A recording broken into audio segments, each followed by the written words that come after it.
क्या ऋषभ सर तुम्हें मॉडल्स का आज का लुक बताने के लिए बाहर लेकर गए थे? ये सुनकर अंतरा ने गहरी सांस लेते हुए कहा, नहीं, उन्होंने लुक के बारे में कुछ नहीं कहा।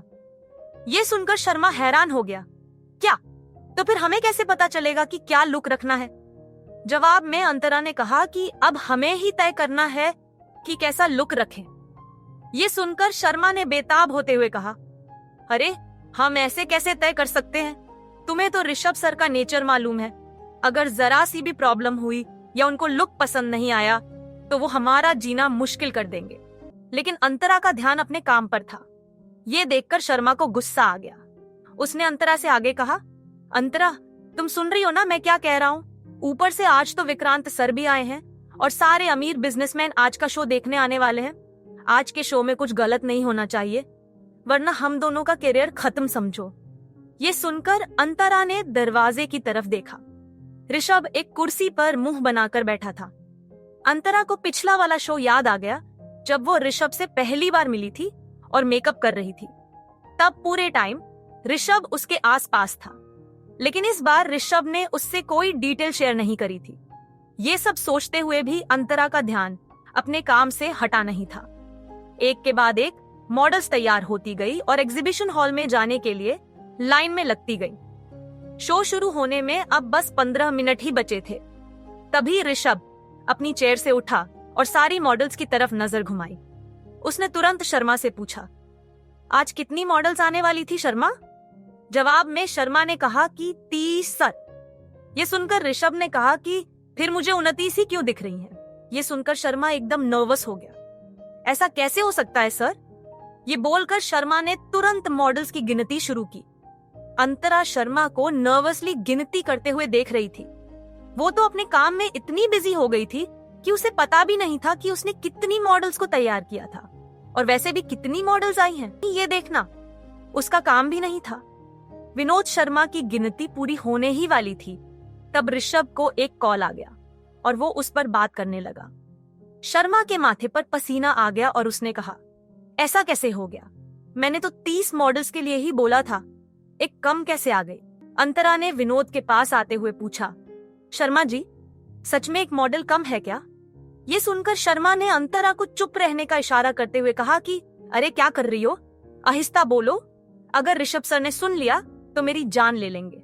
अंतरा ने शर्मा से कहा, उनको तो वैसे भी पता चलने ही वाला है ना। अंतरा ने ये बोला ही था। तब तक ऋषभ अपना कॉल खत्म करके उन दोनों के पास आ गया और शर्मा से रूखे लहजे में पूछा, क्या हुआ शर्मा, मेरी गिनती में कोई गलती तो नहीं थी ना? ये सुनकर शर्मा के पसीने छूट गए। उसने कहा, सर पता नहीं ऐसा कैसे हो गया, मैंने तो 30 मॉडल्स के लिए ही बोला था, लगता है एक मॉडल आई ही नहीं है।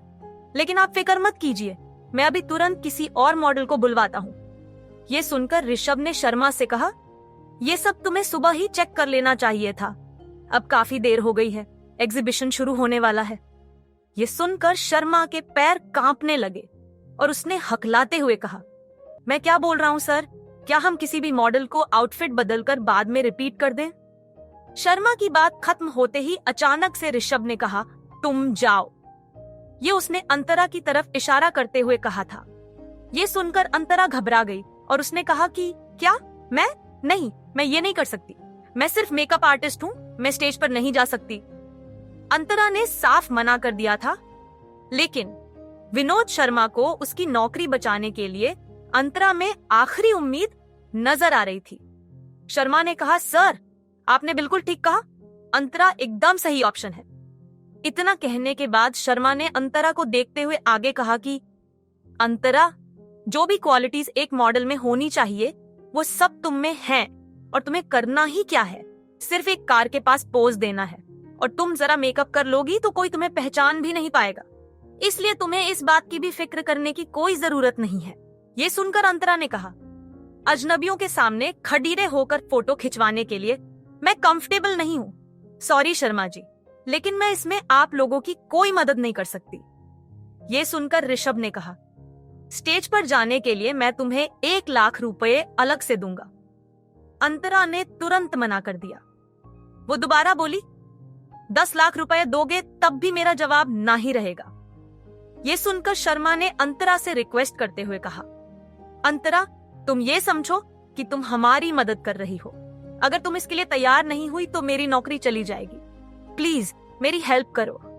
अंतरा आगे कुछ कहती, उससे पहले ही एक आवाज आई, अगर मिस अंतरा को यह काम नहीं करना है तो हमें उन्हें प्रेशराइज नहीं करना चाहिए। ये आवाज विक्रांत ग्रोवर की थी। ऋषभ, अंतरा और शर्मा तीनों अपनी बातों में इतना बिजी थे कि किसी को पता ही नहीं चला विक्रांत कब ड्रेसिंग रूम में आ गया। आगे की कहानी जानने के लिए देखिए अगला एपिसोड सिर्फ पॉकेट FM के YouTube चैनल पर, और मिस्टर शैडो के सारे एपिसोड्स को सुनने के लिए डिस्क्रिप्शन में दी लिंक से डाउनलोड करें पॉकेट FM ऐप।